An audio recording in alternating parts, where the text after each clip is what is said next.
The following episode was recorded live on Radio Row at IT Nation Secure in Orlando, Florida.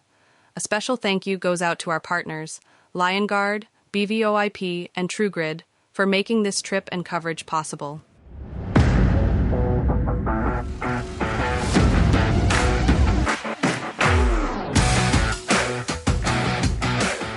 Hello, friends. Uncle Marv back in Orlando, Florida at IT Nation Secure. We are here in the middle of day one, and I have joining me Mike DePalma with OpenText. He is the Vice President of Business Development there. Mike, welcome to the show. Thank you so much for having me. So it has been a while since you and I saw each other. Well, it hadn't been that long. Yeah. But most people will remember your days at Datto, Kaseya, and now you're here at OpenText. And, of course, people are like, you went from where to where? Yeah, that's been a normal question the last 3 months for sure. So I know OpenText. I was an AppRiver partner from way back.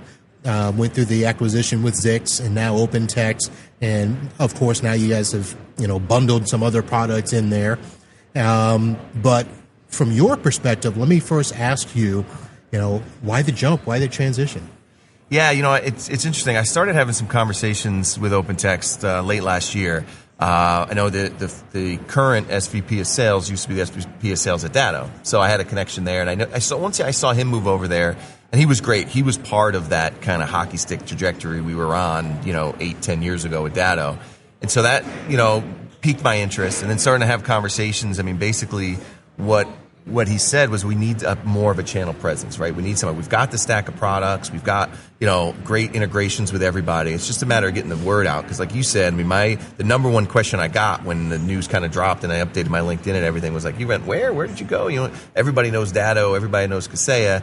People might know OpenText, but the number one question I've got at the half dozen events I've been to in the last 3 months is, all right, start slow. Tell me what OpenText does. You know what I mean? So it's got that startup-y feel with a large company behind. I mean, we got 25,000 employees. We do like $10 billion in revenue a year, publicly traded. So we have the backing there. We're not being publicly traded. We're not answering to private equity or anything like that. Gives us a lot more flexibility. So they've given me a lot of autonomy to say, hey, we know that we need help developing a partner program and MDF program and all the rest. Go ahead and do it. And that was what attracted me, is the ability to say, all right, I could kind of pave my own path here and have the ability to do that with the support of this large organization. Okay, so now let's go into who OpenText is. I mentioned AppRiver, of which I was a partner, but there's a whole lot of other stuff that goes along with that. So just quickly, for those who may not know, and I'm sure you're tired of saying this. Yeah, no, it's fine. But what is OpenText in its totality? Yeah, so OpenText Cybersecurity is the division that's the MSP only, the MSP-focused division. And to your point, a lot of this was through acquisitions. AppRiver, we are the 5th largest Microsoft CSP in North America. A lot of folks don't know that. And so, that is one component of it. But we're the only CSP that also has our own cybersecurity stack of IP that we own, right? So a lot of that was done. A lot of folks know Webroot, so that's our AV. We have Zix for email security and all the rest, Carbonite. We just acquired Pillar about a year ago. That's our EDR and MDR. Right. And so that it allows you to have, a single pane of glass. We call it Secure Cloud, where you can not only manage your Microsoft licenses, but also manage this, stack of security products. And the big differentiator for us is we don't have contracts. Like you could prepay up front if you want, but even if you break that in the middle of it, you'll get a refund for the rest. We want to earn your business every month. That was another very attractive thing for me. So we want people to have to do free trials and test our stuff out and add on. And you could buy them in bundles or you could buy them a la carte. And so our big thing is trying to be the easiest vendor to work with, from procurement to sales to support and all the rest. Right. Now, you mentioned support. I will say this. One of the things that I've always liked about the AppRiver product is that, it's not just a reseller relationship. If I have a problem, it's not, we'll open a ticket with Microsoft. You guys have, your team that can answer most of the questions, it seems, and there's a direct line with Microsoft from what I remember. 100%. That's the thing. As I've been here now 3 months and I start having conversations, that's the eye-opening piece when I start to talk about, the AppRiver side of things, is that, we handle 98% of support tickets in-house. So our partner, and then for those other 2%, like you said, we've got a direct line of premium support. So we're handling all that on behalf of the partners. Nice. Big differentiator for us. And then part of that team is former Microsoft folks that can help you make sure that you're getting all the rebates you deserve and all of the different things, making sure that your pricing is where it needs to be, and provisioning. We've got a team for that. So, we really pride ourselves in the support of that. Not just, hey, here's where you could buy your Microsoft. That's not what we're about. We want to be that partner that could take a lot of that off your plate. And that's one where the more I have conversations, that's really what piques a lot of people's interest. Nice. Very nice. All right. Let's get off the product kicking side and let's talk about the channel and things. Yeah. You've been around a while. You've seen a lot. How is 2025 looking for you? Yeah, it has been quite a journey. It's been a little over 10 years, and I've been extremely lucky. And people would pay for the types of mentors. I worked for Rob Ray for 8 years. When he moved on to PAX 8, I got elevated at Kaseya, and I worked under Gary Pica and Dan Tomacheski. So these are three of the real leaders in the channel, and so you can't pay for that kind of education. And I think what we're seeing in the channel is that just maturity. It's been crazy to see folks that when I was started out in sales, I had maybe 80 accounts. I don't think more than 5 of them were doing $1 million worth of revenue. Now we're seeing, there's MSPs out there doing $200, $300 million in revenue. Big, private equity money coming behind it. So what that shows is, the conversations 10 years ago were like, all right, let's talk to small businesses about why you should outsource your IT. Those conversations, those folks know now that they have to outsource it. It's a matter of the channel and the MSP saying why you should outsource it to me. Right. So, we're seeing a lot of that, and people are starting to focus a lot more on business efficiency, how do your go-to-market strategy, your unique value proposition as an MSP. And that's the kind of exciting conversations I have. I like talking tech, but I love talking business a lot more. So this has been a real good journey. So you mentioned Rob going to PAX 8. I think a lot of people thought you were headed there too. What happened? There was a lot of talk about that, and especially now Eric Torres, who's like the third amigo there. He's over there now too. Yeah, there was a lot of talk of it. That early on during that acquisition, it was an interesting time, and I just said to myself, look, I want to stick this out. And I'm glad I did. I learned a lot over the 3 years of kind of being the channel chief at Kaseya, and I'm glad I stuck it out. But yeah, when Eric went over there, I got a selfie from him and Rob. Like, well, we're missing one. I said, all right, well, I'm gonna forge my own path here. Missing that third amigo. Yeah, that's right. All right, so I have this question in my head. Yeah, it's not a very nice question, but it's one I think I can ask you. Yeah. But of course, Kaseya's, had some rumblings and stuff. They get hammered in Reddit all the time. And everybody's like, oh, there's a big exodus because something, isn't right there. I am a Kaseya partner, so let me get that on record. What was the atmosphere like there before you left? So I'll tell you, I left on very, very good terms. And like I said, I'm glad I stayed. I think a lot of what happened early on was like the fear of uncertainty. I can tell you because coming from the Datto office, right? So we had 500 folks there, and when the announcement was made, and then there was a blackout period because, of SEC rules for like 2 months. And so all of these people, you started hearing all these rumors with no substantiation behind it. And it almost to some extent became a self-fulfilling prophecy because you started to lose some of those really good reps. And I was telling people, I'm like, just stick it out.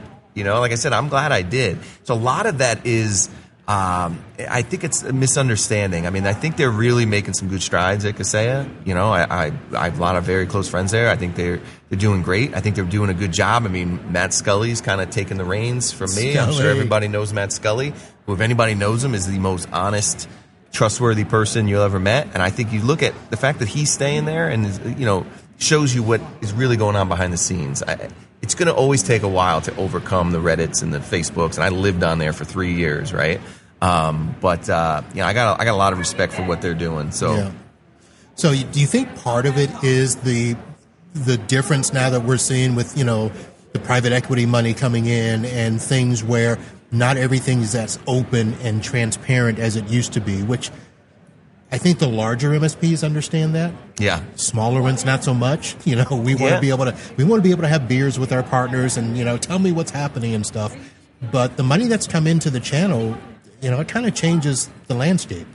100%. And I think that that's just the reality. I mean, people want to go back to the days where you could call the owner up. I mean, Austin McCord, you used to pick up the phone on tech support, right? There's always those great stories, but the reality is you're going to see with every vendor, they're going to grow, and they're going to lose some of that. Now, what I think is good about what Kaseya is doing is they still have a very strong team with Scully and Miles Walker and Brian Doty, and now they just brought on. So they understand the need to, because at the end of the day, the one thing I will tell any vendor is that you need to be public. You need to be face-to-face. People need a person that they feel they can attach to.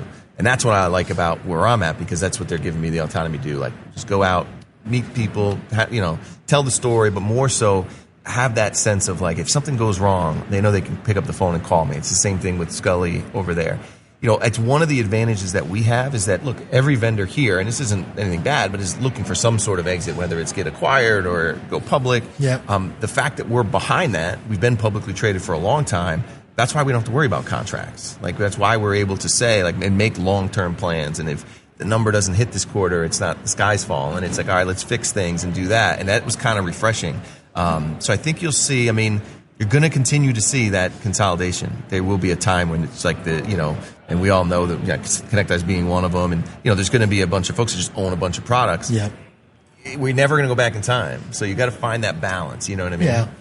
Now, do you think that the people at OpenText, when they tapped you on the shoulder, were they looking for that channel strategy, that history? Because you've been a part of some big upswings, some big hockey stick moments and stuff. They're big, but are they looking for that in the MSP space? 100%. Okay. That was the conversation I had from day one. The first time I went out and had a drink with those guys, they're like, this is what we need. So they understand, where they were lacking. Like, the technology was great. You started to see also them bringing a lot of account managers with a lot of experience. That's one of the things I think we don't highlight enough is, on average, our account management team has over 10 years of MSP sales experience. So these are folks that understand, and there's probably 6 or 7 former old school Datto guys that predated me at Datto that are now over at OpenText. To me, that's a huge differentiator, because your account manager at the end of the day is the lifeblood, and they really understand it. So they're making investments, we are making investments into bringing in the right people that can have those business conversations, that understand how an MSP operates, what they care about, where their pain points are, so that you're not getting that call at the end of the month like, hey, where are the deals? Or you're not getting that call every 3 months from a new rep saying, like, tell me about your business. Like, I know MSPs are frustrated. I heard that. So it's frustrating for people like me. I'm like, I just talked with somebody. Yeah, look in Salesforce. So now, again, I'm a partner. So I know when I log into the portal, I see change. I've seen at least 2 portal changes in the last few months. Now, I know you're vice president. You probably don't get to, deal with stuff at that level. But are you getting any feedback? Are you getting any, context from MSPs about how the changes that have, happened in the last few months have affected them? Yeah, the feedback's been great, especially the shift to secure cloud, where you can get, all those products in one place. It's like anything else, right? Portals, it's interesting. Like, every vendor puts a ton of time into their portal, but when you see like the actual utilization, it's kind of disappointing when you get like the actual numbers back. So what's good about it is we're putting together like think tanks and feedback groups to make sure that the changes we're making are what the MSPs want. And so we're making those changes. I think it's the feedback I've gotten. I don't know what it looked like before, so I don't have a comparison. I just know what it looks like now. But the feedback has been good from the partners. Yeah. And you know what? Even more importantly, from the internal account managers, because they know more than anybody whether it's a frustrating portal to work with. And for them to say, oh, these are great improvements, we're moving in the right direction, I take their word for it. Because believe me, sales reps will complain if they know something's not working. Oh, yeah, because we'll complain, especially if provisioning is not happening, lickety-split. So, yeah, exactly. That's the thing. And so it goes back to like the overall sense that we're trying to be the easiest partner to work with, the technology, and we can have that speeds and feed conversation, but we want to make sure that it's easy. If you want to do it by yourself, we partnered with Jay McBain, and Canals had a study that came out and said this is the first year the average IT buyer was born after 1982. So now the millennials have taken us Gen Xers over, right? Oh, my God. So they like to do business a little differently, right? They don't really want to talk to people as much. Studies have shown that. So if you want to go in there and self-service, you can. If you want your account manager, you can.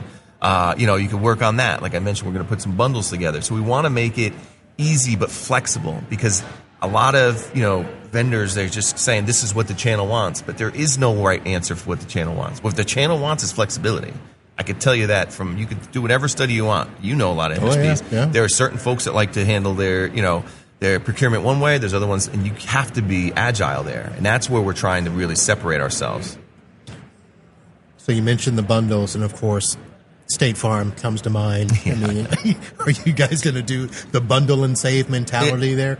That's exactly what it is. Okay. Yeah, it's funny because another mentor I had, Lenny DiCostanzo, if you remember Len from Autotask, his whole thing with Autotask, you got to bundle. So we used to, that was like our internal joke. Oh, Lenny and his bundles.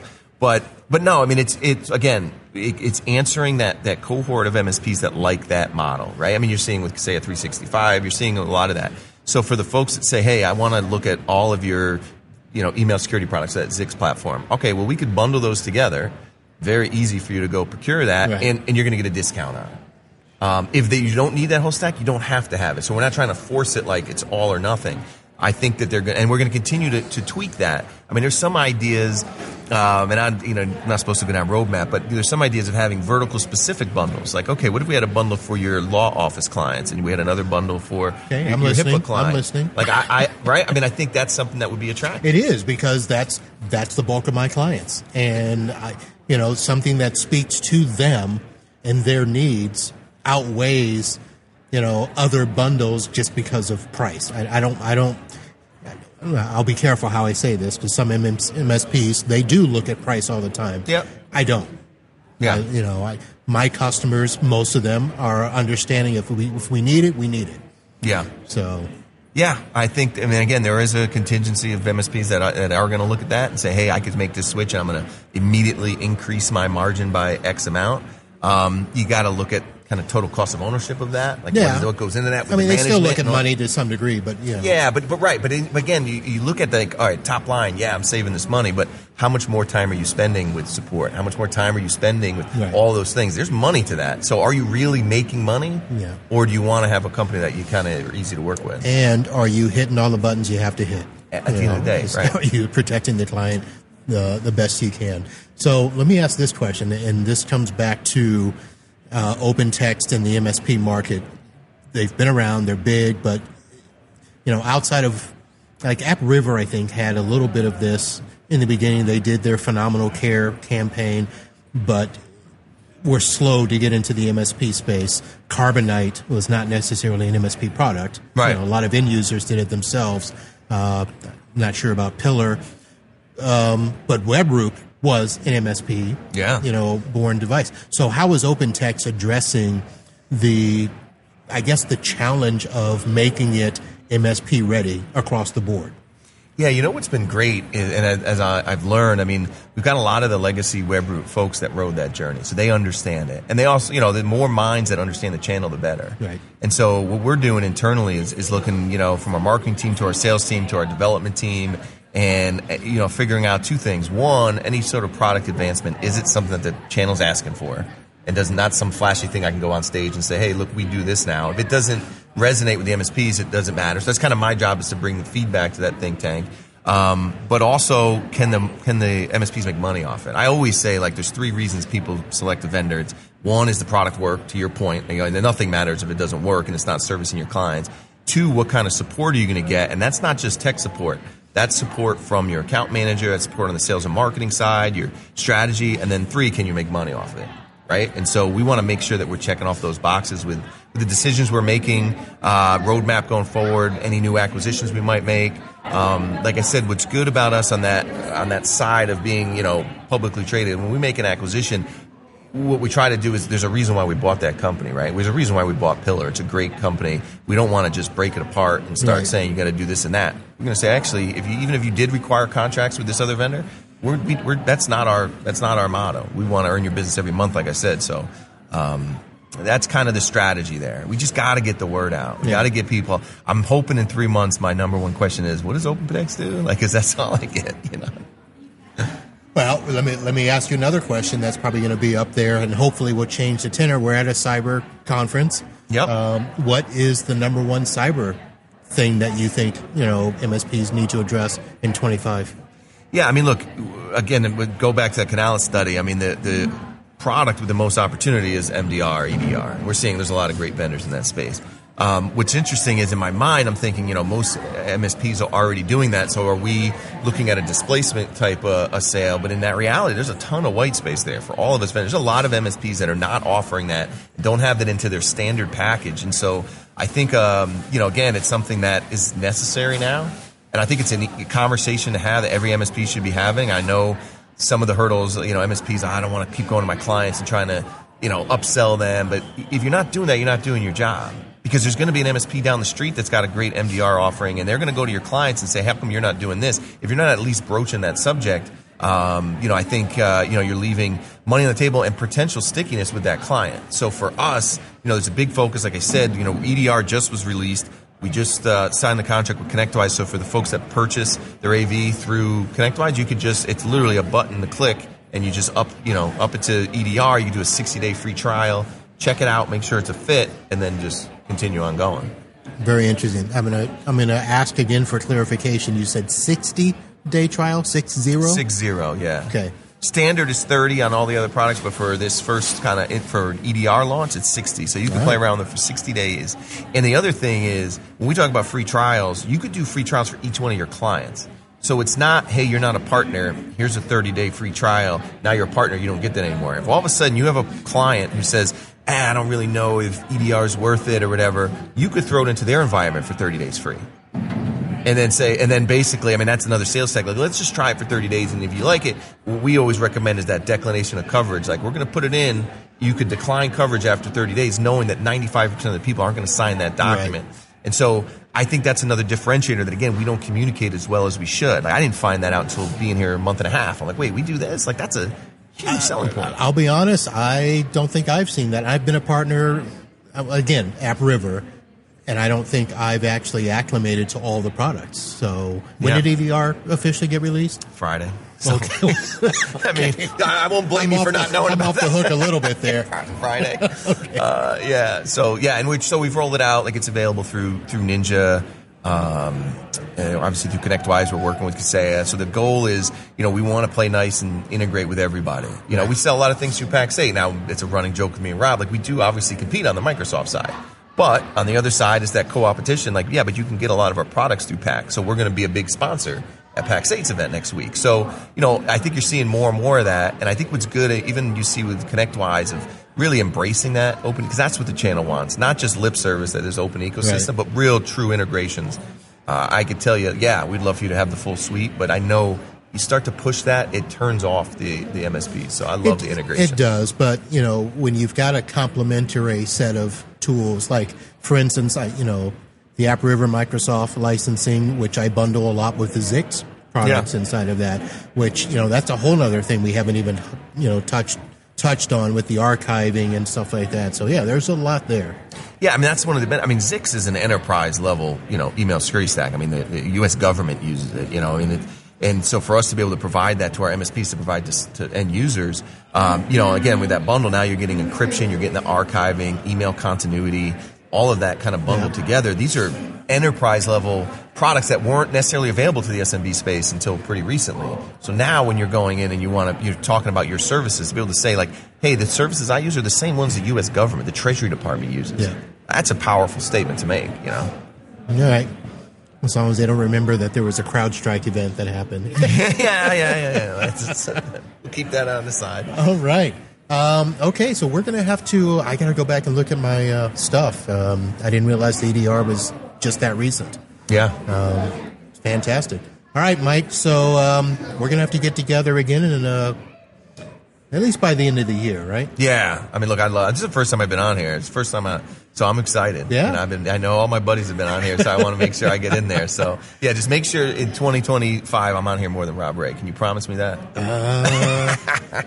You'll be at PAX8 next week, right? Yeah, I will. Okay. I'll be there. We'll see about that. All right. Sounds good, we can work that out. So thank you very much. Mike DePalma with OpenText, Vice President of Business Development. Business development. Yeah, you don't make the think I'm a developer here. I was just, all these titles. Everybody's getting these, big, long, fancy titles. At least you don't have something. Listen, Your title is simpler than Rob Ray's. I still can't. Yeah, I'll give you $5 right now if you could list off every one of those words that it's in his title. All I know is ecosystems is in there. A long business card. Yep, it is. Mike, thanks a lot, and look forward to chatting with you again. And I think I got to get over to your booth and evaluate your swag. Yeah, we got some good stuff. So definitely. Thank you so much. I really appreciate you having me on here. Yep, thanks a lot. And that's going to do it, folks. We'll be back with more from IT Nation Secure here in Orlando. We'll see you soon. Holla.